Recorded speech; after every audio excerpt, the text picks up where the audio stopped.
হাতে থাকা স্মার্টফোনটি কি বদলে ফেলার কথা ভাবছেন?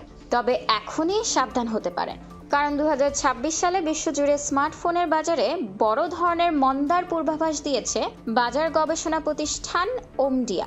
শুধু সরবরাহ কমাই নয়, হু হু করে বাড়তে পারে ফোনের দামও। কেন এই সংকট?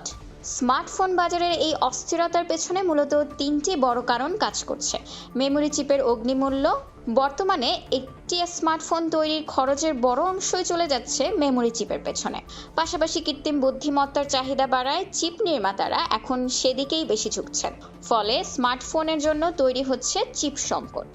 এর সঙ্গে যুক্ত হয়েছে মধ্যপ্রাচ্যের উত্তেজনা, জ্বালানি তেলের মূল্য বৃদ্ধি এবং বৈশ্বিক পরিবহন ব্যয় বেড়ে যাওয়ায় উৎপাদন খরচ আকাশচুম্বী হয়ে পড়েছে। অবশ্য ওমডিআর প্রধান বিশ্লেষক জাকের লির মতে, এই মন্দার প্রভাব সবার উপর সমান হবে না। বাজেট স্মার্টফোন সরবরাহকারীরা এতে বড় ধাক্কা খেতে পারে। $100 বা তার কম দামের ফোনের বিক্রি প্রায় 31% পর্যন্ত কমে যেতে পারে। লাভ কম হওয়ায় কোম্পানিগুলো সস্তায় ভালো ফোন দিতে হিমশিম খাচ্ছে। উল্টো চিত্র দামি ফোনের বাজারে। $800 বেশি দামের প্রিমিয়ার ফোনের বাজার প্রায় 4% বাড়তে পারে।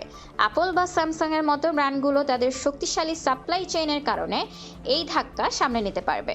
বাজার বিশ্লেষকদের মতে, পরিস্থিতি যদি আরও খারাপ হয় তবে স্মার্টফোন বিক্রি সর্বোচ্চ 15% পর্যন্ত কমে যেতে পারে, যা 2022 সালে মন্দার রেকর্ডকে ছাড়িয়ে যাওয়ার আশঙ্কা রয়েছে। অনেক কোম্পানি ইতোমধ্যে 2025 সালের শেষ ভাগ থেকেই দাম বাড়ানোর পরিকল্পনা শুরু করেছে।